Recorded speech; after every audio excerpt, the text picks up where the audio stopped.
The pit, the abyss, it was always there. At least, as far as I can remember. The first time I heard its call, it was subtle, almost unnoticeable. My mother was reading her pick-and-choose verses from the book, looking back up at me after each reading with an expectant look in her eyes.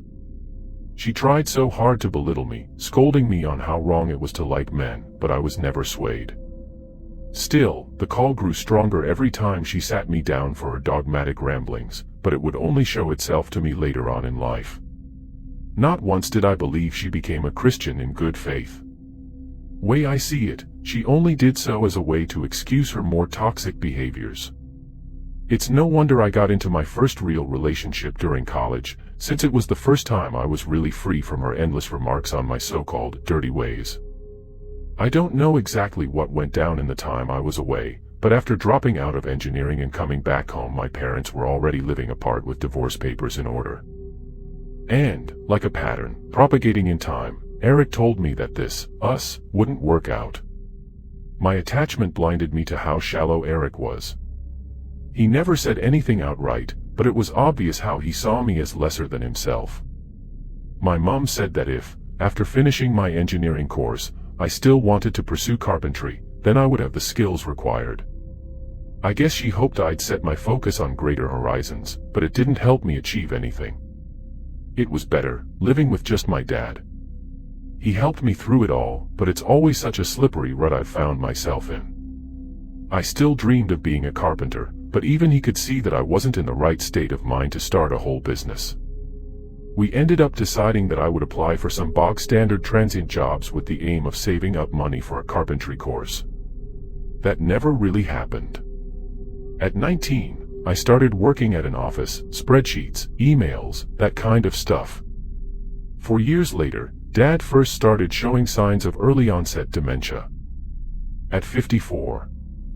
It's such a hopeless feeling to watch your father degenerate into a confused mess, and looking back I think it would have been better if he was struck by a heart attack. After 2 more years, I was up one raise and down everything else.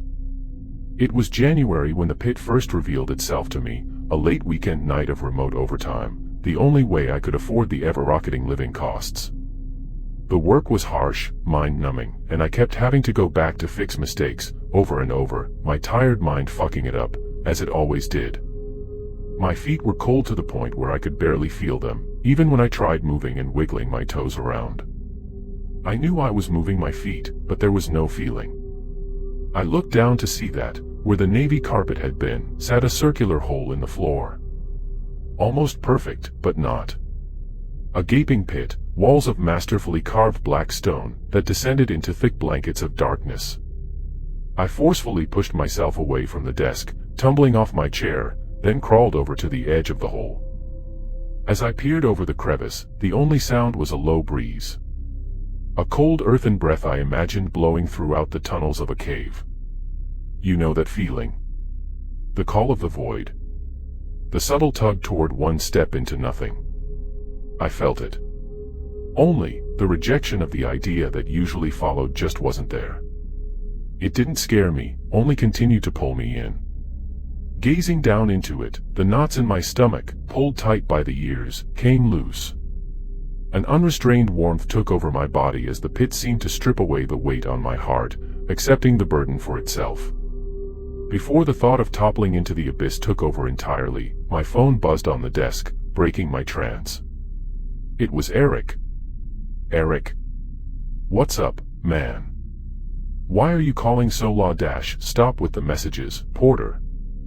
I get you're sad and all, but can you, take it somewhere else? I'm with someone else now and I don't want you stirring up any shit. I looked up to the shelves above my desk for a moment. At the picture I had of Eric and myself at college. It was pathetic, years had passed but I still couldn't let go. Hello. Tell me you understand. I brought myself back and replied, yeah. Sorry, Eric. Just hoped we might be able to stay friends at least. Well, not if you go on like this. Thanks, I guess. He hung up, leaving me standing there like an idiot. Well, that I was. The silence that replaced his voice rang in my ears, mocking me, and when I looked back down to the floor, the hole was gone. It left an emptiness in my chest that could only be made whole again by looking down into that dark abyss. The gentle breeze from that pit followed me. I heard it inside, outside, day or night, sometimes loud and present, other times so distant I thought it was just the wind. Not really an earworm, though, it felt more like a reminder, making sure I didn't forget about the tunnel. Later that week I was in for work. Only half an hour after getting in, Dennis, my manager, called me into his office. Some bullshit about underperforming. I wasn't really listening, to be honest. I rightfully disagreed, not out loud. I'd been giving as much effort to the work as I could at the time. He won't be reading this, so fuck you, Dennis. Your job is to manage, not to call in anyone you can get, and sneer down your nose at them. Asshole. I nodded to whatever he said, and left his office. My stomach churned. What was I meant to do? Work harder than I already was? I excused myself to the toilet, needing to steady myself. A spiral was already corkscrewing its way down my spine. I locked myself in one of the stalls and let my forehead rest against the door. Trying to calm your nerves can make things worse when you're on a tight schedule. How long could I stay here while also making sure my papers for the day would be all done by 5? I turned around to see that, in lieu of a toilet, was the pit. How long had it been there, waiting for me? There was no spike of adrenaline. No dopamine, if anything. It had come back to see me, like it said it would. The fluorescent buzz began to fade away as I fell to the floor, and so did the smell of floor cleaner and poorly masked piss. My hands pressed into the cheap, sticky laminate floor as I lowered my face down into the abyss. The cold whispering of air had changed. It sounded faintly like a whistle, distant but growing clearer. It was so alluring. A lullaby crafted for me and no one else. My arms reached down into the hole, pulling me further and further in. The darkness extended deep, deep down. I was on the 5th floor, yet I could see no end to its depth. In that thick, heavy shadow, something moved upwards. Pale, angular, limbs too numerous and erratic to count. This would be my guide to wherever the pit led, to somewhere better. Peace and tranquility. Sharon is a misunderstood fellow, he only wishes to lead the dead to where they belong. The melody was clear now. It was bittersweet, like reminiscing on bad choices, but accepting that the past is the past. The words to the tune came from my own mind, and I found myself whispering, "One step, into the dark, light hides just beyond, no one will know, even dear old Pa, here is the peace for which you long." It was right. Who would know, and who would care? My mom, wherever she is, would likely be indifferent, and my dad would soon forget all about me. I clearly wasn't a valuable asset to the company either, and Eric would be happy to never hear from me again. As the blurry thing in the pit grew closer, the song grew louder, all else falling away. The gentle breeze whipped up into a gale-force tempest of cold air that seemed to wrap around me like tendrils and pull me in further. I reached out my hand to meet my guide halfway, when the ear-splitting bang of the bathroom door jolted me back to reality. Did I really want this? Was it really better on the other side? Whatever that thing was, approaching rapidly, I didn't want to know. I didn't want to meet it. "Porter, you in here? Boss says the papers need to be done and signed by 4, so hurry the fuck up, yeah." I arched my head back to the stall door and replied, "Yeah, Jim, just a minute." Indigestion. The door slammed again, leaving me alone. When I looked back down, I flinched as my head bumped into the toilet bowl, coming off slightly wet from the residue. No pit, nothing. I returned to my desk, and saw upon checking my email a message without any named sender. "Come back," that's all it said. The song played over and over in my head while I stared at those 2 words. Out of my lips tumbled, "I will," and I clicked off the email. I tried blocking the sender, more out of curiosity than anything, but there was no sender to block. I managed to finish my workload for the rest of the day and handed it in on time, with no particular gratitude from Dennis or anyone else. No surprise there. I paid Dad a visit that weekend, at the hospice. When I entered his room, he was staring listlessly out the window while some old songs fit for a gramophone played from the old radio beside him. "Hey, Dad." His head rolled around to look at me side on. "Oh, hello there. What time is it?" I could tell he was only trying to be polite, that he didn't really know who was talking to him, and changing the subject for that reason. "It's 2:45. How are you feeling today? I brought you some custard creams." He turned around some more to look at me, down at my hands, and then back up with a smile. "These are my favorite, how'd you know?" The corners of my brow fell and I brought a hand up to block a potential tear. It's me, Porter. I'm your son." I don't." The look of confusion on his face told me all I needed to know. I'd been able to remind him who I was before, but now it was no use. I was all but lost to him. Was he even aware he had a son? I don't know. There was desperation in his eyes, but the dementia won over. I didn't say anything more. I pulled up a chair next to him and sat, following his gaze out the window to nothing in particular.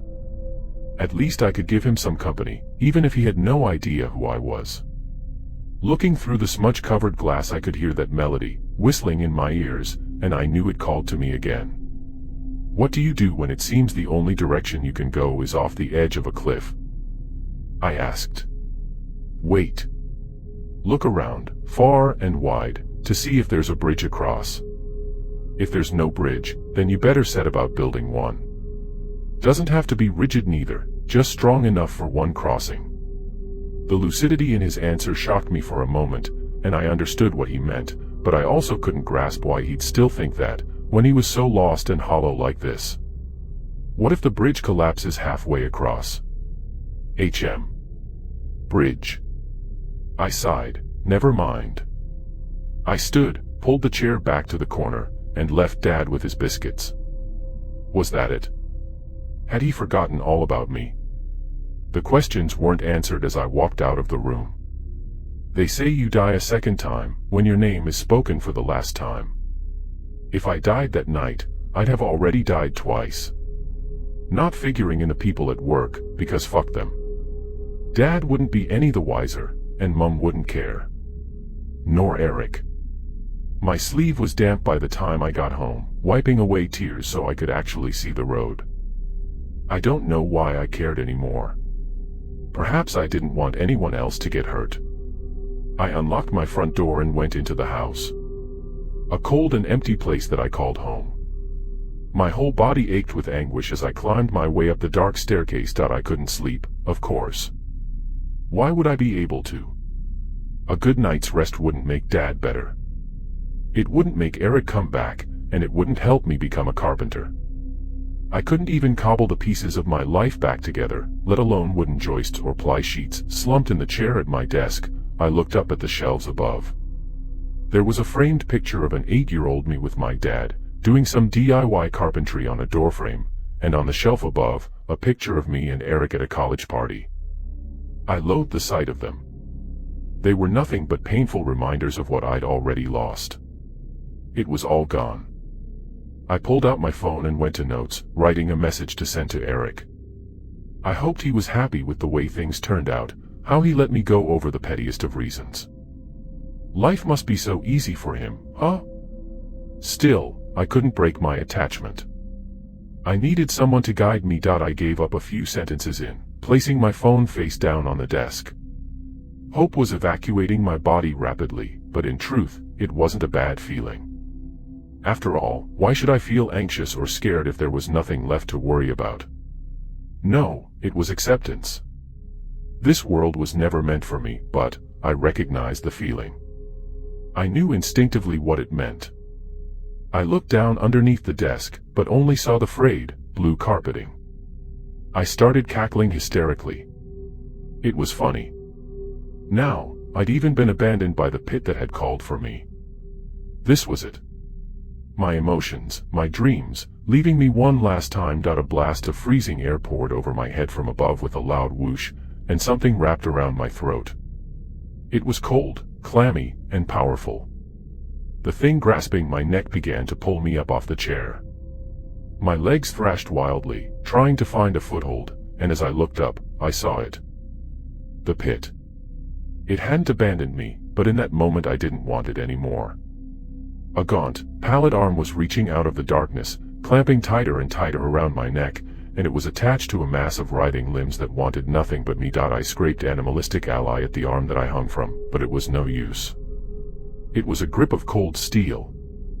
I managed to kick a foot up onto the desk enough to give my body some slack, but it would be no use when I was dragged up further. I looked around frantically for something that could help, but the only thing in reach was the picture frame with me and Eric holding onto the bony wrist above me. I reached out with my free hand and grabbed the picture. I brought it up to my face and slammed it into my forehead. Blood erupted and poured down my face, but the glass was shattered. I felt lightheaded, and my feet totally lost footing on the desk, dangling uselessly. Using my teeth, I picked out the largest glass shard still left on the picture, then dropped the broken item to the ground. I grasped the shard and I attacked. Slicing, stabbing, maiming the horrid limb that wanted my end, but the world was fading, and fast. The howls and screeches of the creature above me sounded like they were underwater.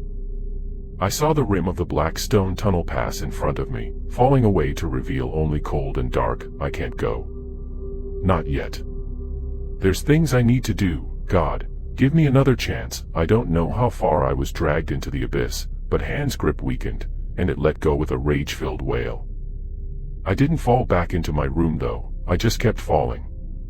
The darkness twisted and swirled, shaping into visions of those taken victim by the pit. Those found dead with no clear motives, at least, none that could be understood by the living. I saw my father lying on his bed, drool leaking from the corner of his mouth, unaware of the gaping hole waiting for him just beneath the bed frame. I screamed, then passed out. I woke up gasping on the floorboards of my bedroom, lying on top of broken glass and dried blood. I shot up to a sitting position and looked above me. The ceiling was unbroken in its off-white mundanity. The pit was gone, and so was its call. My body fell back to the floor, sobbing and heaving in exasperation. I was alive, somehow. Face all cut up, neck raw and bruising, palm lacerated messily, but alive. My flame had almost been snuffed out, but there was so much wax left in my candle. It couldn't go out yet, not until I saw what there was after it all melted away. I looked down at the broken picture frame. Eric's face stared back in a sneer, and I stood up and stomped on it until it was nothing more than split wood and torn paper. I needed him as much as he needed me. Dad needed me though. Even if he forgot who he was, I had to stick with him until the end. I couldn't just leave without him. I'm looking out the window at the first rays bursting from the horizon. Their warmth spills across my face, and with the warmth is calm. Different to the calm brought on by total loss of hope. Because there is hope. I don't know what for, but the fact that it's there is all I need. If the pit calls to you, please think about what you're doing. It lies. There's no light past the shadows. It stays dark and cold, and there is no salvation. I can't claim to know what the thing down there wants, truly, but it doesn't care about you, sitting here now. Hell. The sunrise looks just a little bit prettier than before.